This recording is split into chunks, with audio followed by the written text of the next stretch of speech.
I am really delighted to be able to welcome our guest today, Dr. Uli Chettipally, who is both an MD and an MPH. Dr. Chettipally is a pioneer at the intersection of two things that we all find very interesting here at Google, which is artificial intelligence and healthcare. He's the co-founder and CTO of Kaiser Permanente's CREST network, where he's received the Pioneer Award from Kaiser Permanente Innovations for his groundbreaking use of clinical decision support technologies. He's presented at many scientific meetings and industry events, such as Big Data 360, Medical MEMS, I'm going to say these all wrong, and Sensors, Connected Healthcare, Maxim Integrated Health Technology Forum, and others. And he's an assistant clinical professor of medicine at UCSF, as well as a clinical researcher at the Kaiser Foundation Research Institute, and has published articles in a variety of peer-reviewed journals. He received his medical training from the Charles R. Drew University of Medicine and Science in Los Angeles, and has his master's in public health from UCLA. Also, we hope that you will keep an eye out for his forthcoming book, which is coming out this year, which we're hoping that he will tell you more about during this presentation. So, round of applause for Dr. Chettipally, and look forward to having you up. Thank you. Thank you, Mr. Al. And thanks for everybody who came in remotely and otherwise in this room. It's a pleasure to be here. I always wanted to come here and talk about a little bit about healthcare. Because the technology piece you guys already know. So I'm not going to touch too much about the technology side, more about how healthcare has changed and how technology can help get better at saving patients' lives and also hopefully protecting physicians from burnout and all the difficult situations they're in right now. As described by Mr. Al, my name is Uli Chettipally. I'm a physician and a researcher and a scientist at Kaiser Permanente. I see patients in the emergency department. That's my main profession. But I also do research. One of the key things that I found was that, when you're seeing patients, you can make a difference in one patient at a time. When you work in research and technology, you can make a difference in hundreds and thousands and probably millions of patients. And so that's what gets me really excited about working in research and technology. My group, CREST Network, is a group of 12 or now 13 physician scientists. All of us are trained in emergency medicine, and all of us are researchers. So we see patients, and also we do research on the things that interest us. We have a staff, about 4 or 5 people, right here at Division of Research in Oakland, and we tackle some of the big ticket items like stroke, heart attacks, and sepsis and things like that. So I'm one of the co-founders of that group, and also I help design the technology for that. Let's see, I teach medical students and residents at UCSF. They come to us for their medical rotations in the emergency department. And I also run a group called Society of Physician Entrepreneurs. It's a large a group of entrepreneurs, healthcare entrepreneurs who are interested in changing healthcare. I run the San Francisco Bay Area chapter, and we meet every third Thursday, and so all of you are welcome. It's open to everybody. You can check out the invitation on LinkedIn. Let's see. Disclosures. I have nothing to disclose right now. I'm employed by Kaiser Permanente, and I do research. But the views that I'm expressing here are totally mine, and it doesn't. I don't get any industry money or anything like that. When I was thinking about doing this talk, I know you guys know technology very well, but I thought I would give you a little brief introduction to healthcare in the United States and how it has changed over time, and what are the challenges now, and how to deal with some of those challenges. So I'm going to divide my talk into three areas, three eras. The golden era, where about 100 years ago or so, when medical science started revealing to us the secrets of disease and how disease happens and how to prevent it. And I call the second era the steel era. Steel era is where you're looking at industrialization of countries and huge growth of large companies, large industries, large hospital systems, diagnostic abilities and surgeries. So everything that has to do with building large things, and that's the steel era that we talk about today. And then comes the digital era. That's more recent times. How digitization of medicine has changed and will change in the future. So that's talking more about the future and how technology can help. The golden era, this is probably 1850s or so. It starts around that time where the germ theory came about, where scientists figured out that germs are the ones that cause disease, and how to treat them, how to kill them with antibiotics, and a lot of causes of diseases were found in that, I would say, about 100 years time frame. And I have a lot of my heroes, being an epidemiologist by training, a lot of my heroes are from this era. So I'll talk about a few of those. First one that comes to my mind is John Snow. He was a physician in England.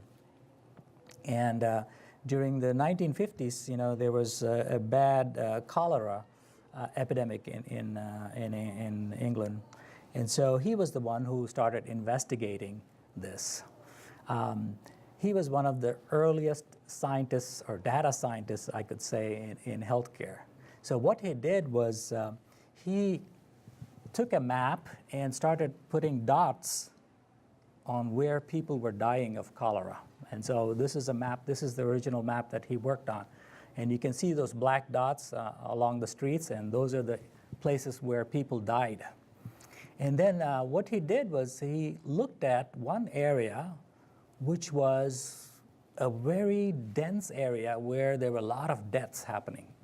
And that's on Broad Street. And then he figured out that there was a pump, a water pump, called the Broad Street pump, which he felt that somehow that water coming from that pump was the one that is causing this disease. And so he put out this theory first. Until that time, people were thinking that the air is what causes cholera. And so eventually what he did was he removed the handle on the pump. These pumps had handles where you have to pump to get water. He removed the handle on that pump, and lo and behold, cholera was declining. And then later on, they found out that it was the source of water that was contaminated, and that was causing cholera. And that pump still is up there in England, in London. The second one, I'm sure you know this person, Florence Nightingale. She was a duchess. Actually, they call her Duchy. She was a daughter of a rich person in England. Again, she was good at mathematics, another data scientist, and she went and worked with the wounded veterans during the war, and this was in the 1950s also. And what she did was she did enumerate the causes of death in these soldiers. And you have this, and she prepared this beautiful graphs, or this is one of the first, I guess, infographics where she described. So each of those slices is a month's time, and the gray area or the blue area, as she describes it, as preventable deaths. The black area is where other causes or unknown causes, and the pink areas or the red areas in her description are the deaths from the wounds, from bleeding. And so and remember, this was even before there was antibiotics, or there was, the germ theory wasn't even published yet. So she, just by observation, she was able to figure out a lot of things using data science. Luther Terry was a physician in the United States in the JFK era. He was the Surgeon General of the United States. He had a tough choice of putting out a warning that you see on the cigarette labels. And this was the first time that people realized that cigarette smoking was injurious to health. And that was the warning that he's the one that is the person behind this committee that sat together, looked at all the evidence coming from the public health data. And soon they realized that, wow, we are all smoking, and probably 75% of those physicians, including Terry, was a smoker. And imagine how hard it must have been trying to look at that evidence, which shows that smoking is causing cancer and other diseases. And so he was one of my heroes. Thomas Dauber was another physician who was the lead investigator in the Framingham study.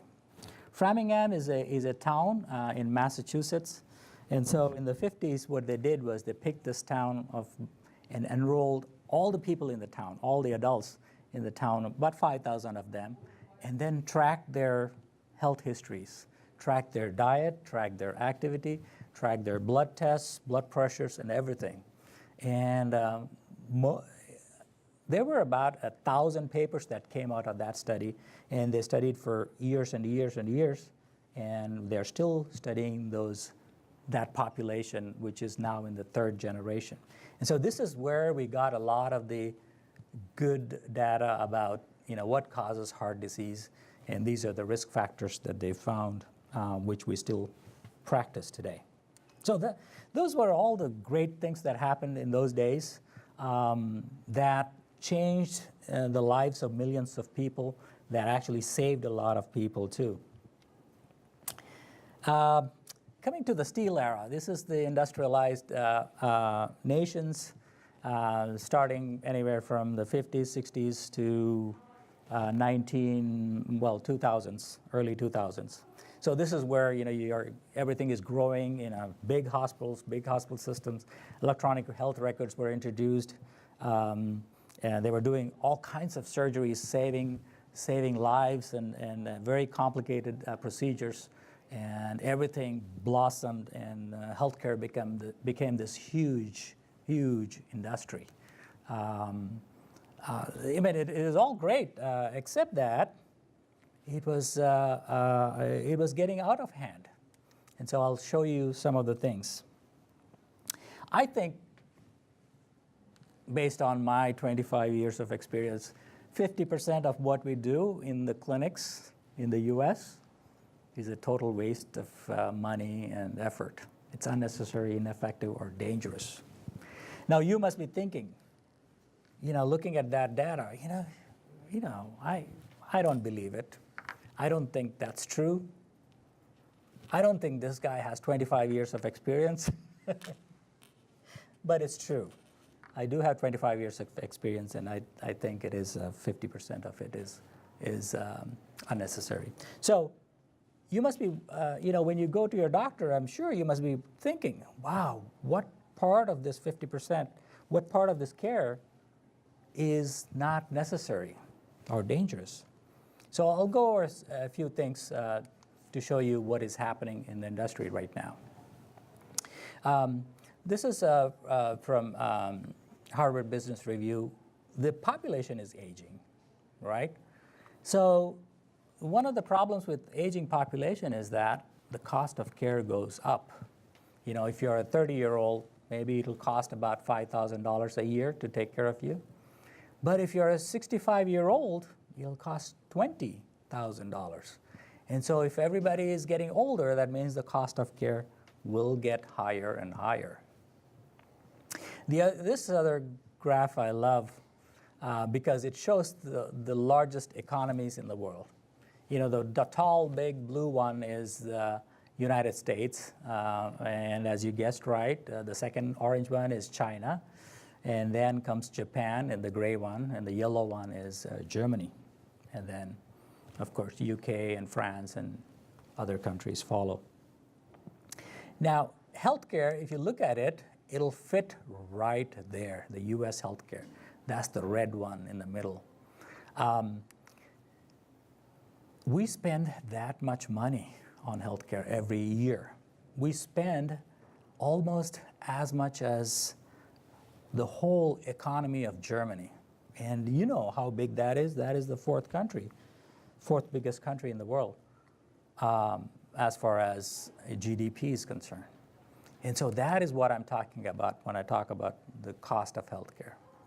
This is a consumer price index of various things that we buy. The ones in the bottom are, you know, clothing, food, and other transportation, things like that. The purple one at the top is healthcare. Healthcare costs keep going up and up and up.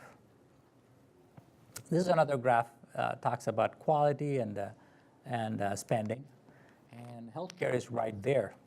All the other industrialized countries, you know, developed countries are up, you know, spend less and have a better performance or better quality of care. We spend more and our quality of care is less.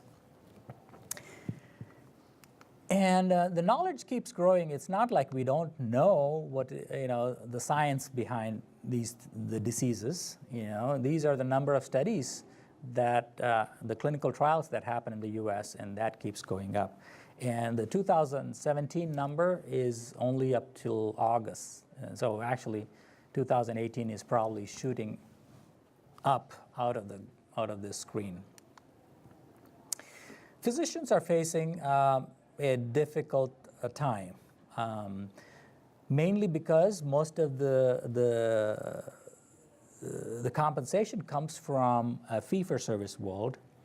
And so they are worried about their reimbursement. That means they have to work harder, see more patients, do more things to make the same amount of money. And then, of course, there's a lot of pressure from the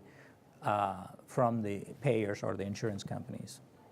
The regulations are getting more complex. That means they have to do more and more and check more boxes. And same thing with medical legal risk, where they are worried about getting sued, so they order more tests so that, you know, they are covered in case something goes wrong, and then, you know, that increases their workload and their effort and their stress. Which ultimately says that, you know, this is a survey from Medscape, which shows that 51% of physicians, they complain about burnout.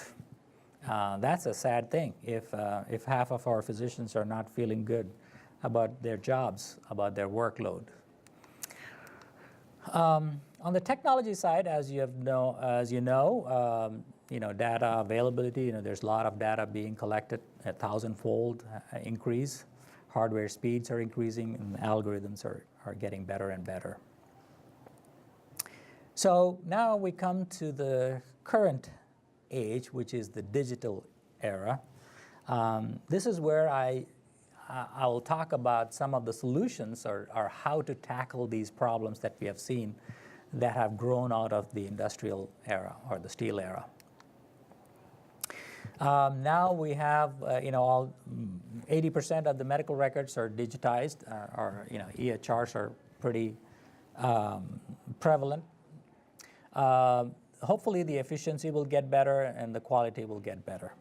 And of course, artificial intelligence seems to be getting inroads into healthcare, and which looks like a promising era. Within my research, I do work with several groups here locally and nationally, but we know that this is where I think the biggest bang for the buck lies. Let me share a story with you, that kind of portrays current healthcare situation. There was a town which has a river flowing through a small town, and there's a bridge there. One day, one person was walking across the bridge and then saw a child floating in the water. Actually, the child was trying to swim and could not swim and kind of floating away in the river. And so he tries to put his hand and puts his, throws a rope and then saves the child, brings him out. And then soon after, another child is coming along the river. And then he saves that child too. And then more and more people are coming, trying to survive this flood of water that is going under the bridge. And soon enough, he calls his friends, and everybody is trying to save these people out of the water. Soon they set up some tents, some fire, some food, and everything, and they realize that there's more people coming. And so they set up a nice building, hotels, and they build all this infrastructure around that bridge because they see people floating. And some of them are dying. And so one wise person comes by and says, hey, do you guys know where these people are coming from? Maybe we should go there and stop that.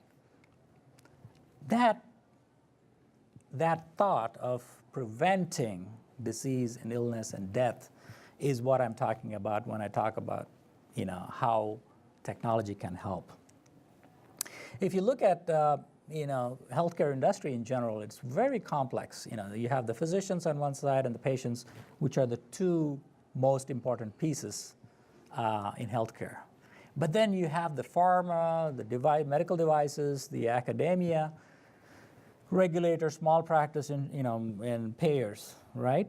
But each of those groups have something else in their minds. The pharma, they are looking at getting their FDA approval, they're looking at selling these drugs and eventually making profits, which is a good thing. The same thing with devices. And in academia, you see doctors, trying to publish papers, because if you don't publish, you don't survive. But one of the big things that you realize is that, well, is their primary goal to help patients?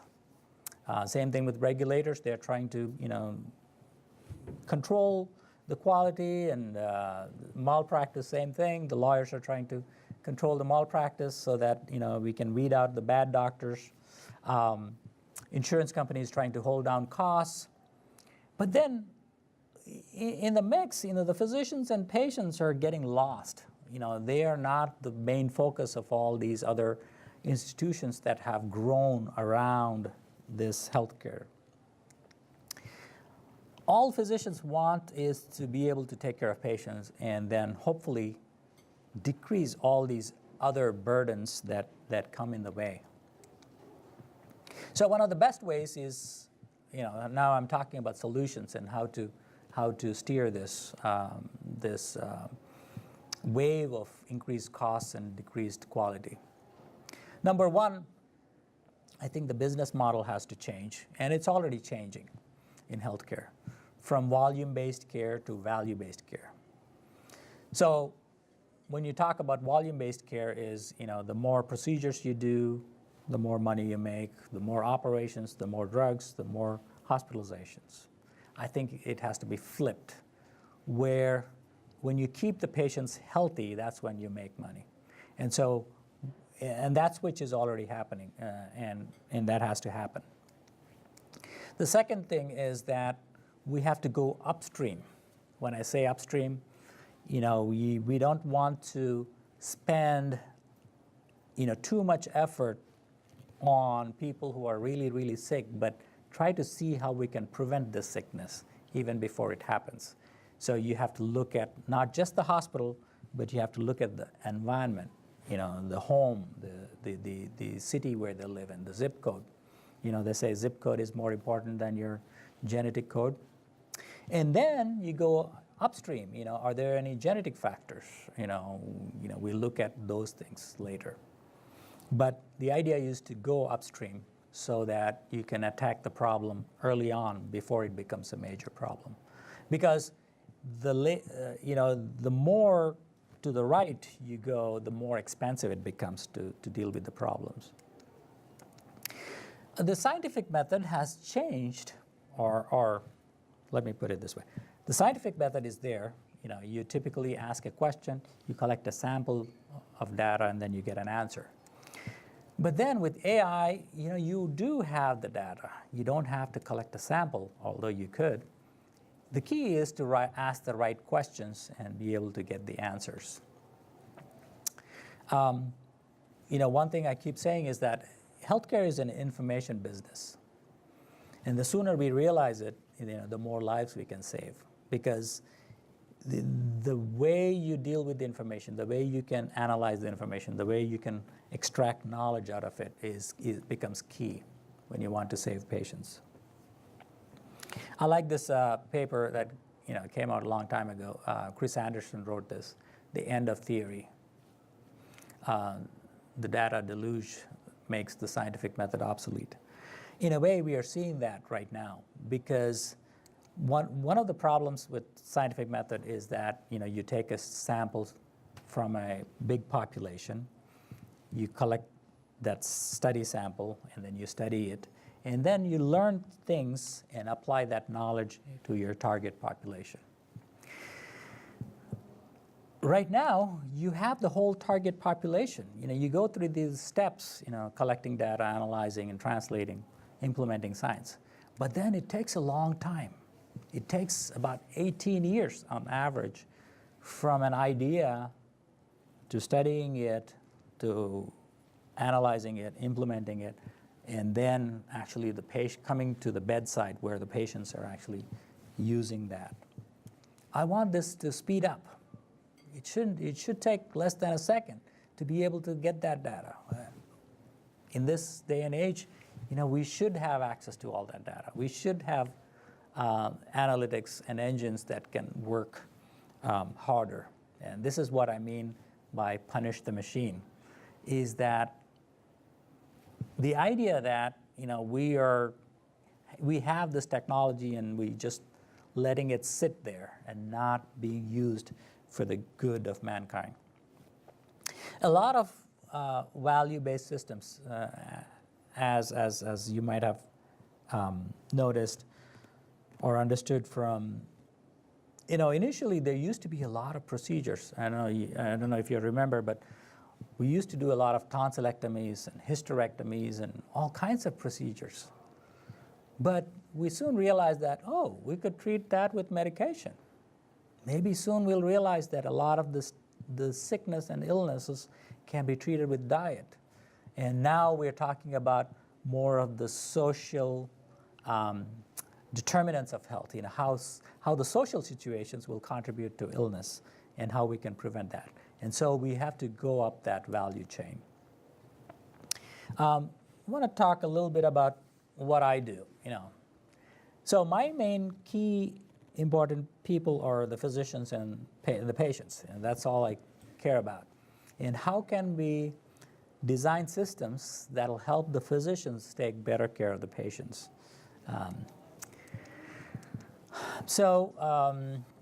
We study data, and we go back and look at the retrospective data, because right now we have more than 10, 15 years worth of electronic health record data, and see what happens to these disease processes. How do people get sick?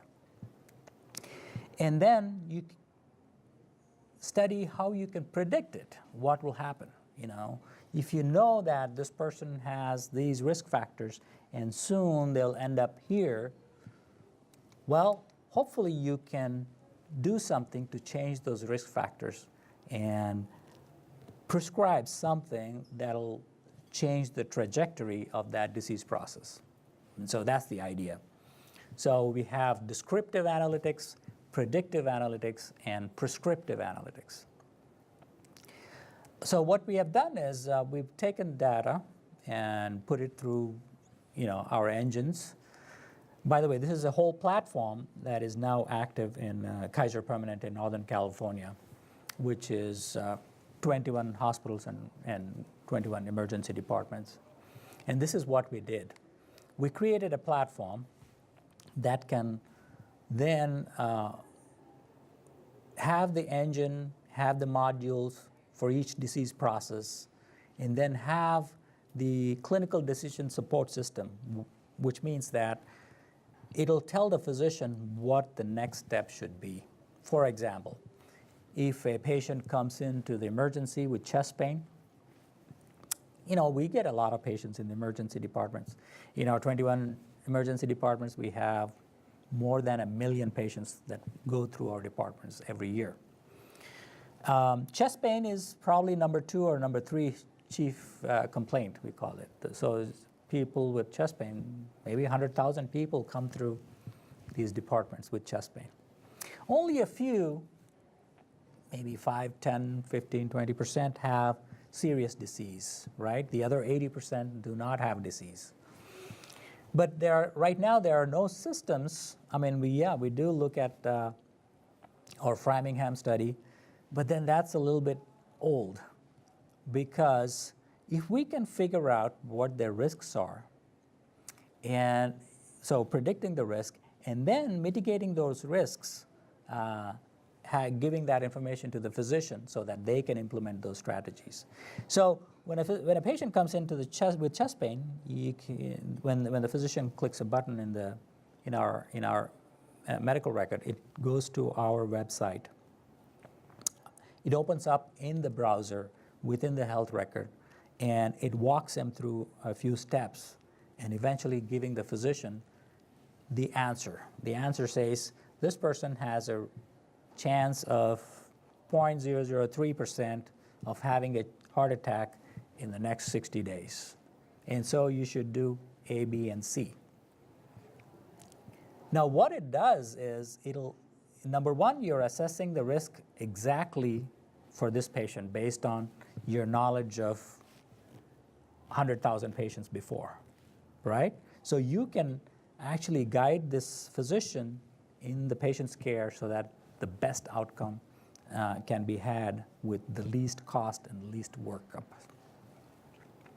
And so we are very excited about this. And right now we are looking at implementing an AI-based engine and replacing what we have right now, so that it becomes even more faster and more accurate, hopefully. And we do clinical trials looking at these technologies.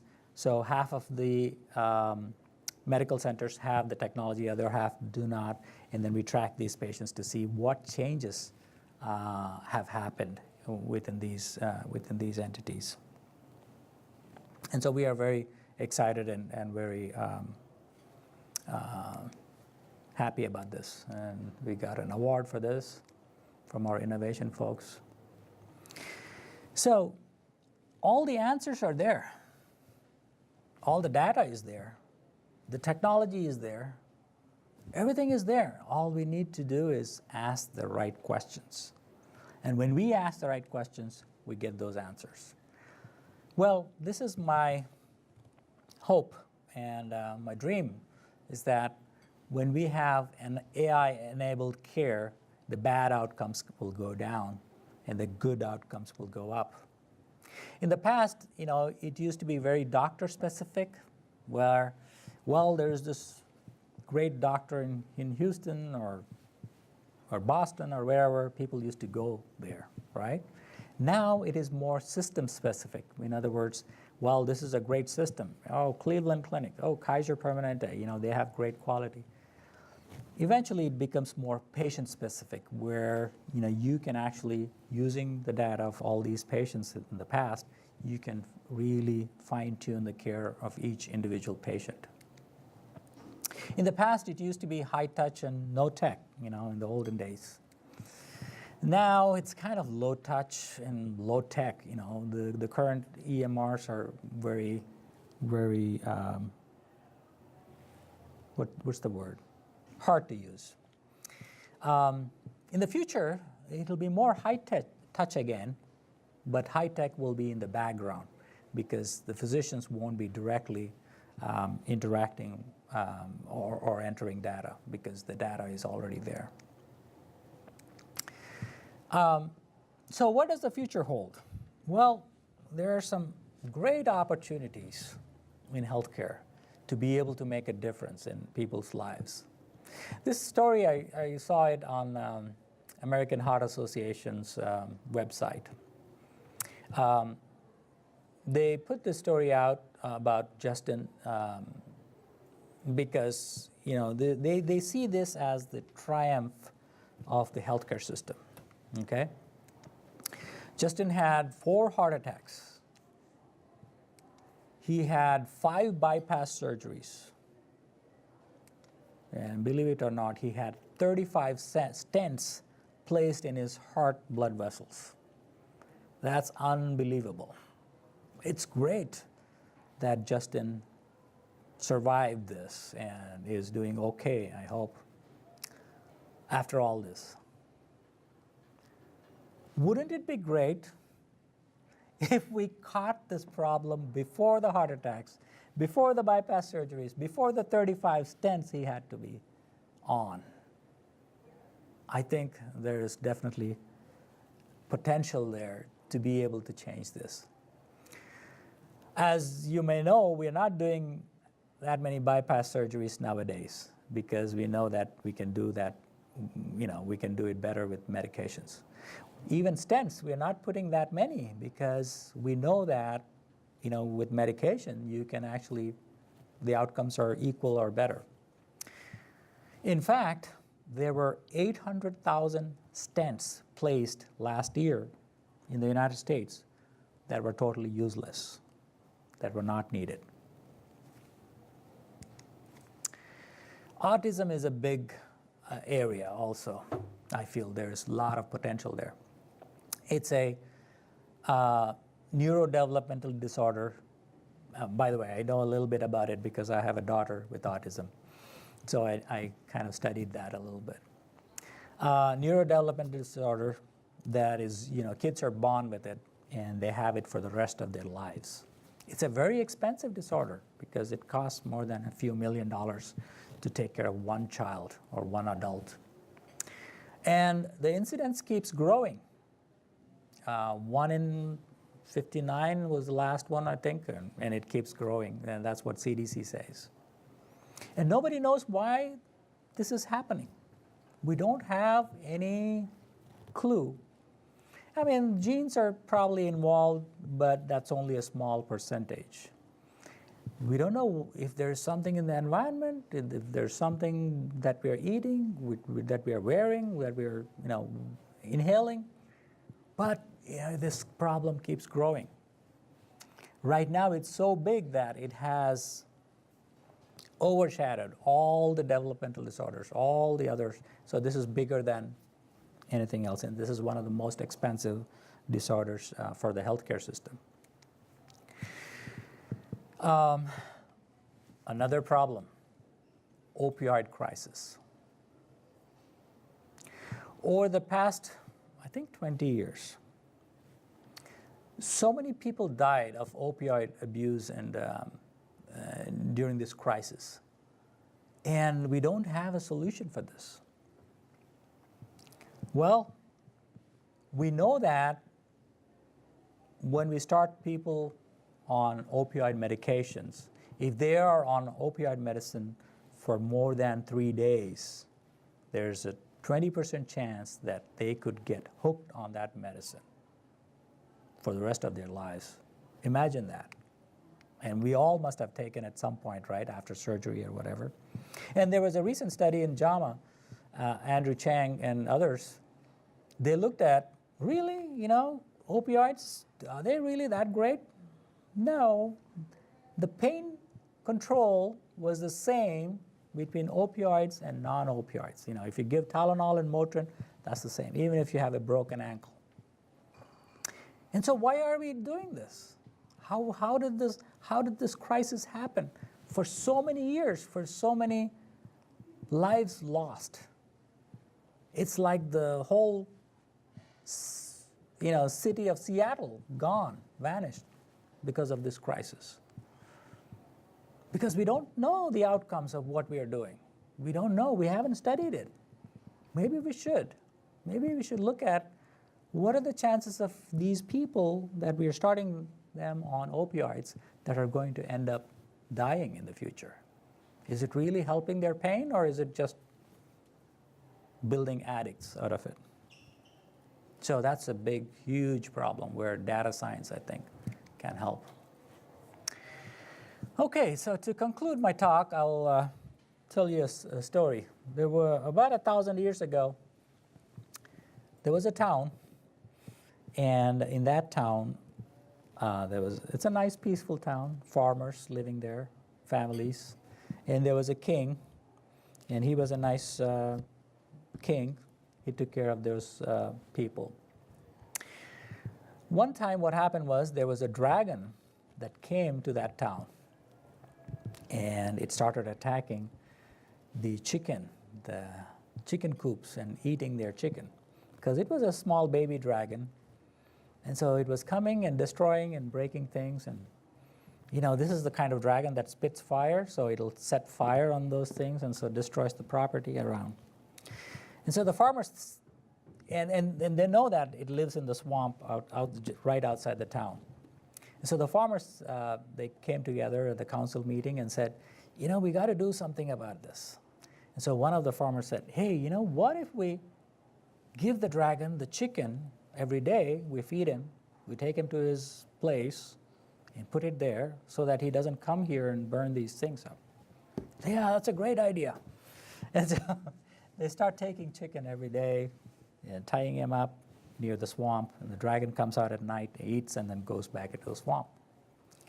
Soon they ran out of chicken. Then they started putting sheep, goats. They ran out of those goats and cows and everything. So now they said, okay, well, we have our kids. Let's give our children to the dragon. And so they started tying these kids. And so the dragon keeps eating, and the dragon is getting bigger and bigger. It wants more. And then all the children are gone. Now it's just the adults, except the king's daughter, the princess. She was a young teenager, and the farmer said, well, it's your turn, king. And the king was very sad because that was his only daughter. He had great hopes for her.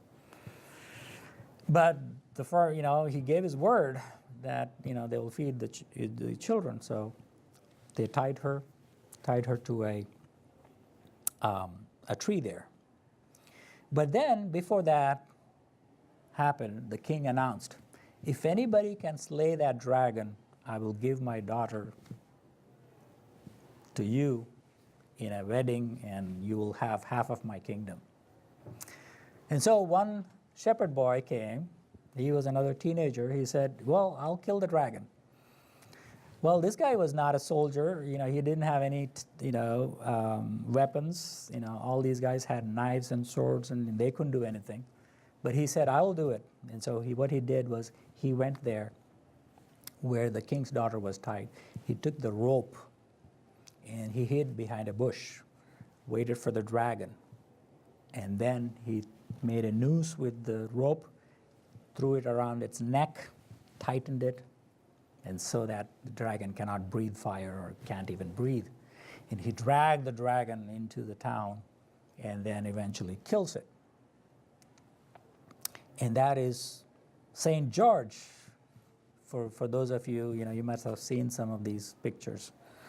He became St. George, and he married, and everybody was happy after that. So the moral of the story is that we think about weapons, we think about things to attack a problem. This shepherd boy, he thought in a different way. He didn't think about, guns and knives and swords and spears. he thought about this rope. And we all have this rope with us. We just have to use it. So let's be smart and save some lives and save some doctors from grief. That's my talk for today, and I welcome any questions. Thank you for waiting here patiently.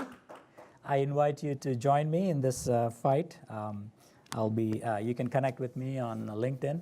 That's the easiest way. And I'm open to questions right now. Thank you so much. So I do have a couple of questions on our online submission for those folks who are on the live stream, since the people on live stream are not able to speak directly into the room. So wanted to relay a couple of these. The first is, you said that 50% of what physicians do you see as potentially being unnecessary. The question is, do you believe that some part of this comes from living in an overly litigious culture where physicians become frightened of litigation, and that is why the unnecessary measures are being taken? Or do you see it coming as from some other source? They said, for example, bloated bureaucracies, et cetera. So, as I showed you those three dragons, litigation is one of those. Documentation, saying that, okay, I did this because I need to get reimbursed. And the regulatory framework, which causes also to do more work. But there is a big gap in our knowledge. And so a lot of it is dogma, I feel. Oh, my professor taught me to do this way, and this is what the textbook says, so this is what I'm going to do. Not realizing that a lot of it may or may not be true, because there may not be scientific basis for whatever they're doing. I'll give you a good example. Ankle sprain, right? We've been taught, I don't know, for 50 years or so that it's the RICE protocol or RICE treatment, which is, now I'm trying to remember what RICE is. So rest, ice, C for compression, E for elevation. So you have to rest your ankle, you have to ice it, you have to put a bandage around it, compress it, and keep it elevated. I don't know, last time I sprained my ankle, I just walked, I just did nothing, and it got better. Really? So we don't know. Is rest better or walking is better? Is putting a compression better, or, all those things. Is ice better or heat better? We have no idea, because there's no data or research that supports what we're trying to do. So like that, there are several things that happen in healthcare that physicians don't know and nobody actually studied. So most of the research funding doesn't go to those kinds of simple things, right? There has to be a fancy drug or a fancy surgery or a device where, to get these researchers interested or the funding agencies interested, so that, and so the cost keeps going up because you get these new drugs, and so nobody's actually following up. Even when you have expensive drugs or expensive devices, we are not following them up to see, are they really working, or is there something better? And so there's no way to know all these drugs on the market if they're really effective. I know they did a lot of research before they got approval, but once they get approval and once they are in the market and they're selling those, we don't know if that works or not. The research that happens is on a few thousand patients here, but then millions of patients are using those. But we are not tracking all the data on those millions of patients. So that's where the problem comes. That is fascinating. We have a couple more that are coming in, popping up here. One is from Thomas Kwan in another part of Mountain View. And his question is, with Kaiser starting a new medical school next year, how do you plan to influence the curriculum to train physicians in AI or other digital era technologies? I'm sure. So, for those of you who don't know what the business model of Kaiser Permanente is, Kaiser Permanente is one of the value-based care models, one of the original value-based care models that was started 70 years ago. It so happens that now it has become the main thing because people are looking up to it. And value-based care model, in a value-based care model, the idea is to keep the patients healthy or prevent disease so that you get a fixed amount of money. And so if you keep the patients healthy, that means you make money when the patients are healthy. Which also means that we have to go upstream and look at their vaccinations, their colonoscopies, the mammograms, and all those things. How do we prevent cancer from happening there so that we can tackle it here? That in itself, now it is becoming more and more, the rest of the country is slowly trying to follow that model. Probably about 30–40% of the companies or healthcare companies are going to that model. And Medicare, the main government funding agency for healthcare delivery, is requiring more of these companies to do that. So yes, and what we found was that one of the big things is that in the traditional medical schools, they're all geared towards fee-for-service. That has been the tradition, right? So that continues. That's one of the reasons why Kaiser is planning to start their own medical school, and hopefully all this training will be part of that. How do you prevent? How do you go upstream and prevent problems later on? Right now there is enough data that shows that if you are a Kaiser Permanente, by the way, I'm not plugging in Kaiser Permanente, but this is just a scientific fact. If you are a Kaiser Permanente member, you have 50% less chance of having a stroke or 30% less chance of having a heart attack. Just FYI. Just FYI. That's good for those of us who are near Kaiser facilities. Here, yes, we have one question from the audience. 1 second. I have a question about kind of the decision tool that you're building, specifically around the fact that it takes a lot of information. So it both looks at unsuccessful cases as well as successful cases to help determine what the right path forward is. Looking very far out, if we continue to use that successful case and we continue to follow it, do we lose some of that training information that's important for that comparative assessment? And then kind of thinking beyond that and tying in with the Framingham study, like the longitudinal effects. So maybe we would have been told that opioids is really effective in treating pain medicine, but we wouldn't have necessarily seen what happens 5 years down the line, and kind of how some of the longitudinal effects are being incorporated into the decision tool. That's a very good question. So this actually happened. So we were building this tool for a condition called pulmonary embolism. Pulmonary embolism is where you get a clot in your lung.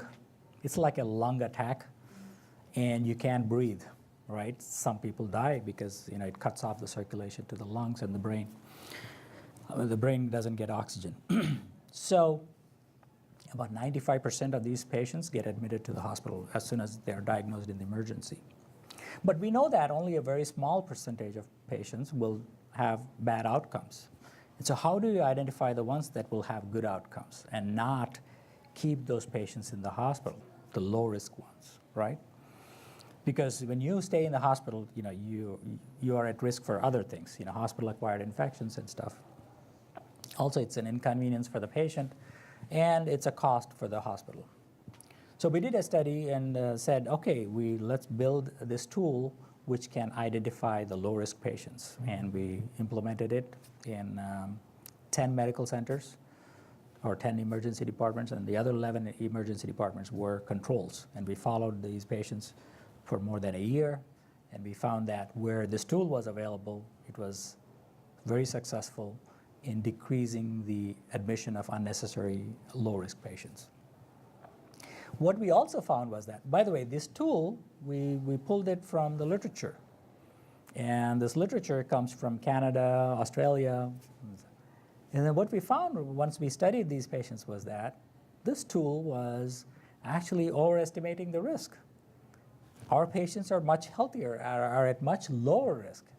And so version 2, what we did was we changed the dials on that so that it'll estimate the risk correctly. And so to answer your question, will we be losing data? Maybe. But maybe if we track everybody, we won't lose any data, even bad outcomes, good outcomes, you know. So, and then we have to constantly make the tool better and better. So each version becomes better as the population gets healthier. And so in the long run, it'll work great because, you know, the population gets better and the tool gets better at estimating the risk. But yeah, I understand that, you know, it does change our knowledge, and it does hopefully for the good. If everyone has time to stick around for a couple more questions, I've got a few more that have popped up here. A quick one from Vivian Lee in Cambridge, Massachusetts. She says, thank you for the great description of the chest pain AI application in the Kaiser ERs.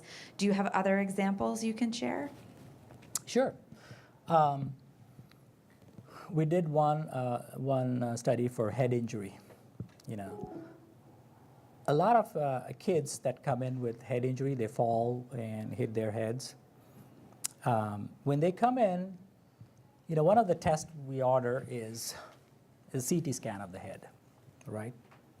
And we know again from studies that CT scans, if you do a CT scan on kids, it's bad because it is radiation at a young age, and it predisposes that person to be at risk for cancer in the future. And so how do we decrease the CT scans?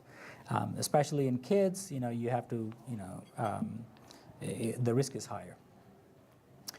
And so we designed the study where, you know, looking at the kids' features, how they present, can you identify the low-risk kids that don't need a CT scan?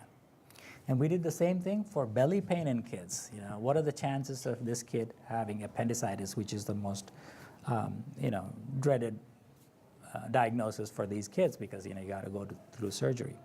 But then radiating them on their belly is probably the highest radiation a kid can get because it's a large area in a small child. And so right now that study is going on right now. And what we're trying to do is we're trying to decrease the number of radiations without, you know, missing appendicitis cases. That's a great one. And then, so like I said, you know, surgery is the treatment for appendicitis, but in the future, maybe it's antibiotics. Maybe it's changing in your diet. Maybe, you know, all those things we don't know because we never thought about it or studied it. So there's great information coming out of that. Okay, final question, and then I think that we need to wrap up, although we do have a couple more here.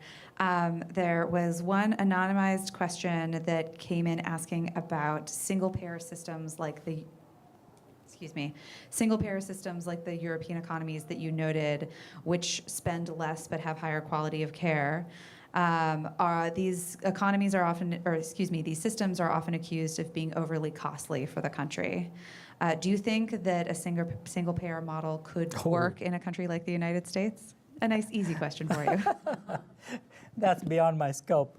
But, you know, I'm not a great business person. Economists may be able to answer that question better. Well, Dr. Chettipally, thank you so much for being here. We're delighted to have you. And we very much look forward to both the book coming out and hearing more about what you're doing with AI and healthcare in the future. So thank you so much.